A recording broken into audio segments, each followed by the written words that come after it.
नमस्कार दोस्तों, स्वागत है आप सभी लोगों का एलईडी नॉलेज बैंक में। एक बार फिर से मैं अनिल पांडे अहमदाबाद गुजरात से आप सभी लोगों का स्वागत करता हूं एक बार फिर से। और मैं लेकर के आया हूं आज आप सभी लोगों के लिए एक स्पेशल क्लास। दोस्तों, आज का जो हमारा ये वीडियो है पैनल पे है। दरअसल में पैनल ही एक ऐसा ज्वलंत मुद्दा है जहां पे सब लोग परेशान हो जाते हैं, और उस ज्वलंत मुद्दे को मैं थोड़ा सा आसान करने के लिए आप सभी लोगों के बीच में उपस्थित हुआ हूं। तो मैं एक बार फिर से आप सभी लोगों का स्वागत करता हूं अपने इस नॉलेज बैंक चैनल में। बताना चाहूंगा कि आज का जो हमारा वीडियो है 4186 आईसी पर है। दरअसल में पैनल एक आता है हमारा सैमसंग टाइप का, और उसमें आईसी लगी रहती है 4186 नंबर की। और होता क्या है कि वो पूरे स्केलर में सिंगल आईसी, एक ही आईसी रहती है, पूरे स्केलर को ड्राइव करती है। अब सवाल यह होता है कि जब वो आईसी खराब हो जाती है तो कोई भी वोल्टेज वो रिलीज नहीं करती, और कभी कभी ऐसा भी होता है कि वो आईसी खराब भी नहीं होती है और तो भी वो वोल्टेज रिलीज नहीं करती है। अब इस दोनों दुविधा में हम जस्टिफाई कैसे करें कि आईसी खराब है या नहीं है? कैसे हम पता करें कि आईसी ठीक है या खराब है? तो दोस्तों, इसी मुद्दे पे लेकर के आज का वीडियो आप सभी लोगों के लिए उपस्थित हुआ हूं। तो चलें हम बढ़ते हैं अपनी क्लास की तरफ।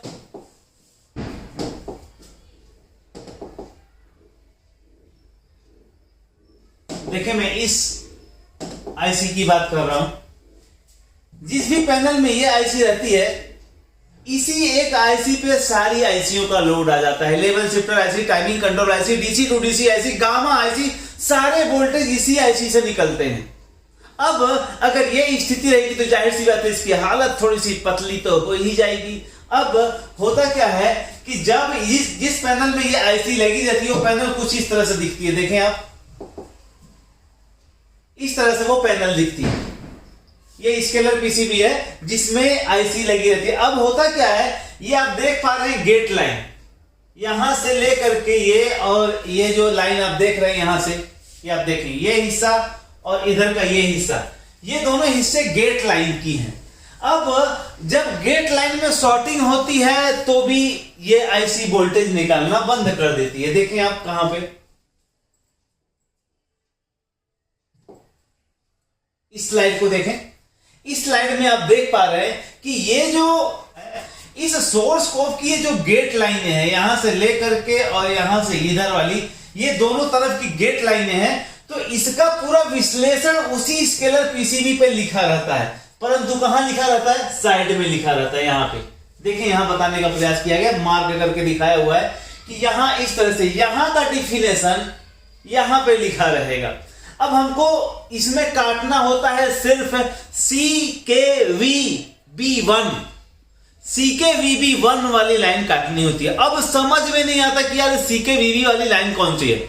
तो ध्यान से देखें, यहां आप देखें 1 2 3 4 5 पॉइंट ऊपर लिखे हैं, और नीचे देखें 1 2 3 4 5 6, इसको छोड़ दें। यहां देखेंगे तो यहां नीचे 6 लिखा है और ऊपर 5 लिखा है। यहां पे भी आप देखेंगे 1 2 3 4 5, ऊपर 5, 1 2 3 4 5, ऊपर 5 पॉइंट, नीचे देखें 1 2 3, ये 4, ये 5 और ये 6, 1 2 3 4 5 6। तो यहां जो टेस्टिंग पॉइंट दिए हुए हैं, इस टेस्टिंग पॉइंट का पूरा डिफिनेशन यहां दिया रहता है।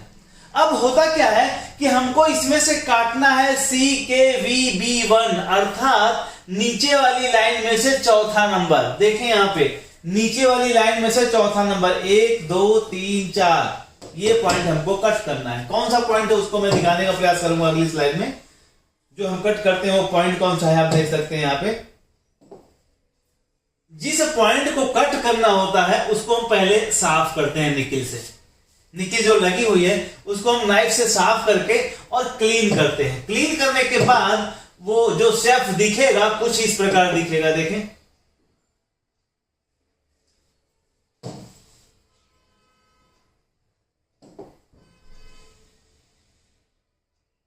देखिए इस तरह से क्लीन करेंगे, और क्लीन करने के बाद हमको नीचे से चौथी लाइन काट देनी है। और अगर ये चौथी लाइन हमने काट दिया उसके बाद चेक करना है कि काटने के बाद क्या उसकी कंटिन्यूटी हट गई। अगर कंटिन्यूटी हट गई तो सेट को ऑन करेंगे और पिक्चर हमारा चालू हो जाता है। अब अगर वो चालू नहीं हुआ तो हमको क्या करना है, दूसरी साइड वही लाइन जो CKVB1 इस तरफ आ रही है, वही CKVB1 इधर भी आएगी, अंदर से लाइनिंग आएगी। यहां पे वही लाइन, गेट लाइन यहां से भी जा रही है, वही गेट लाइन यहां से भी जा रही है। अब हमको यहां से अगर काटने से काम नहीं हुआ तो हम क्या करेंगे, वही लाइन यहां से काटेंगे, पर हमको मीटर से कंटिन्यूटी से चेक करना पड़ेगा कि ये CKVB1 वाली लाइन यहां कहां आ रही है। यहां भी उसको साफ करेंगे और फिर यहां काट देंगे, और अब उसके बाद देखेंगे कि आपका सेट ओके हो गया।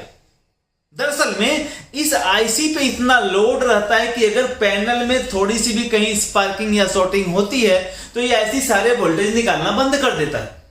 और अगर ये सारे वोल्टेज निकालना बंद कर देता है तो हम ये समझते हैं कि अरे ये तो आईसी खराब है, कोई वोल्टेज ही नहीं निकाल रही है, और फिर हम आईसी बदल देते हैं और उसके बाद भी काम नहीं होता है। उसकी वजह ये है। अब आपको लगता होगा कि पता नहीं ऐसा होता होगा कि नहीं होता होगा, तो चलिए मैं इसको प्रैक्टिकल करके अब बताने का प्रयास करूंगा कि कैसे ये होता है। आइए इसका एक प्रैक्टिकल वीडियो देखते हैं।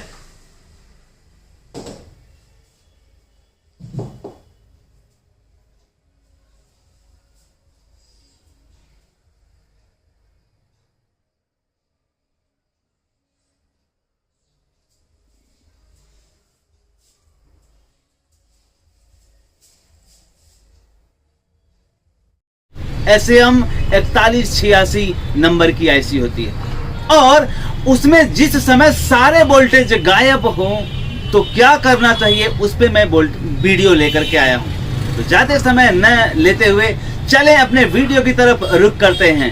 SAM 4186 नंबर की आईसी देखें, मेरे पास एक सेट है। देखिए मैं इस स्केलर पीसीबी की बात कर रहा हूं, आप ध्यान से देख पाएंगे।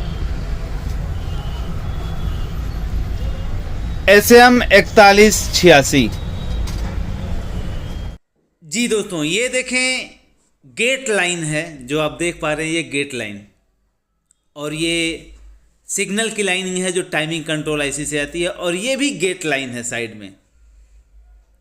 तो आप देख पा रहे हैं ये गेट लाइनें दोनों तरफ है, और इस गेट लाइन का पूरा जो विश्लेषण है यहाँ लिखा हुआ है। देखें आप, जैसा कि मैंने अभी स्टार्टिंग में आपको बताया था, पूरा ये विश्लेषण थोड़ा सा साइड में लिखा रहता है, उसको आपको अपने विवेक से सूझबूझ से ढूंढना होता है। देखें यहाँ पे ये गेट लाइनें हैं, ये जो देख रहे हैं आप, ये गेट लाइनें हैं, ये RDX के सिग्नल, और इधर लेफ्ट साइड की गेट लाइनें ये देख रहे हैं आप। अब यहाँ देखें जो राइट तरफ की गेट लाइनें हैं, इसका स्पेसिफिकेशन यहाँ दिया हुआ है। ध्यान से देखें, मैं जूम करके दिखा रहा हूँ। ये जो स्पेसिफिकेशन दिया है लाइनों का, यहाँ पर दिया हुआ है, और ये स्पेसिफिकेशन राइट तरफ की गेट लाइनों का है।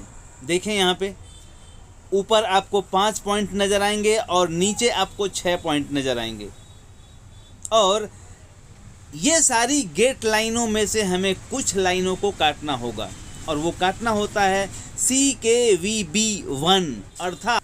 तो यहाँ देखें दोस्तों, मैंने राइट की तरफ से नीचे वाली लाइन में राइट की तरफ से तीसरे टर्मिनल को CKVB1 को कट किया। आप देख पा रहे हैं स्पष्ट रूप से, हमने एक लाइन को सिर्फ कट किया है, और इस लाइन को कट करने से देखें, यहाँ मैं कॉन्फ़िगरेशन के साथ में बताना चाहूँगा, इस लाइन को कट करने के बाद देखें कोई परिणाम आपके सामने नहीं दिखाई दिया। अब क्या करें, हमने तो CKVB1 वाली लाइन काट दिया, पर निराश होने की ज़रूरत नहीं है, अभी भी हमारे पास एक मौका और है।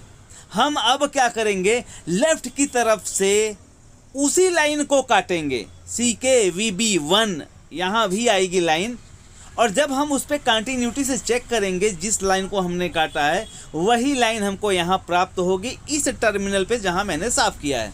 और अब इस तरह से हम उसको काट देंगे और काटने के बाद जो परिणाम हमारे सामने आता है वो हमारे पक्ष में है या हमारे पक्ष में नहीं है वो देखेंगे। तो देखें, मैंने यहाँ वो एक लाइन अच्छी तरह से काट दिया।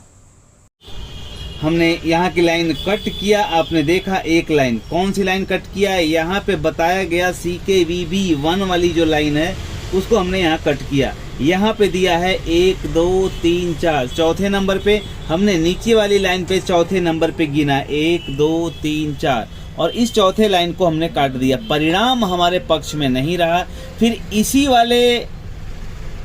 इसी वाले पॉइंट को हमने इस तरफ ढूंढा, मतलब यहाँ टेस्टिंग पॉइंट जो दिया है इधर से जब मल्टीमीटर आप लगाएंगे यहाँ पे तो बताएगा, और फिर उस लाइन को हमने कट किया। अब परिणाम हमारे पक्ष में रहा या नहीं ये देखने का वक्त आ गया है और अब हम इसको चालू करते हैं। क्या आता है परिणाम देखते हैं। रिजल्ट हमारे फेवर में रहा या हमारे फेवर में नहीं रहा। देखें दोस्तों, सेट को हमने ऑन किया और ये देखें आपके सामने रिजल्ट, इस तरह से आपके सामने रिजल्ट आ गया। लेकिन अभी भी परिणाम हमारे पक्ष में नहीं आया क्योंकि इस तरह से झपकारे मारती हुई स्क्रीन पर सिचुएशन ये है कि अभी हमें यहाँ के दूसरे टर्मिनल को जोड़ना भी है जो हमने कट किया था। तो हम इसको जोड़ने का प्रयास करेंगे। कुछ इस बारीक वाले शोल्डर को लेंगे, इस बारीक वाले शोल्डर को लेकर के जोड़ने का प्रयास करेंगे।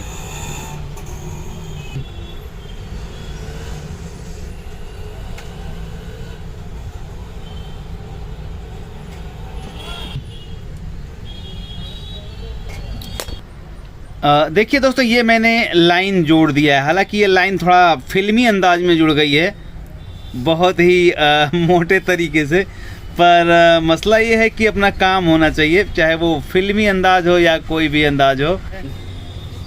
तो आपने देखा मैंने यहाँ लाइन जोड़ दी है। हमने एक तरफ की जो लाइन काटी थी वो अभी तक ओपन रखी थी, दूसरे तरफ काटने से परिणाम कुछ तो नजर आया, परंतु जिस तरह की रिजल्ट की एक्सपेक्टेशन थी हमें वैसा रिजल्ट नहीं आया। फिर जिस लाइन को राइट की तरफ जो लाइन हमने काटी थी उसे हमने जोड़ा और अब देखते हैं रिजल्ट, क्या परिणाम हमारे पक्ष में आया या अभी भी परिणाम हमारे पक्ष में नहीं आया। देखते हैं रिजल्ट। तो देखें, मैंने सेट को स्टैंड बाई से रिलीज करने का प्रयास करूंगा। कुछ इस प्रकार स्टैंड बाई से रिलीज हुआ हमारा सेट। ऑडियो वीडियो हमने लगा के रखा है और देखते हैं परिणाम क्या कहता है।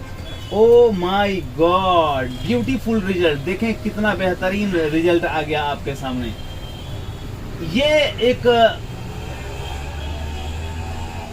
परिस्थिति सामने हमारे थी कि एक बार हमने लाइन को काटा, उसके बाद परिणाम हमारे पक्ष में नहीं था, फिर दूसरी तरफ हमने लाइन को काटा तो परिणाम हमारे सामने है। आप देख पा रहे हैं रिजल्ट यहाँ पे आए। फिर से मैं थोड़ा सा एनालिसिस करके बताऊंगा। आप स्केलर पीसीबी को देखें, यहाँ पे पहले हमने इस लाइन को काटा था, राइट साइड की तरफ से CKVB1 वाली लाइन को काटा था, परंतु हुआ क्या कि यहाँ CKVB1 वाली जो लाइन थी इसको काटने से रिजल्ट हमारे पक्ष में नहीं आया।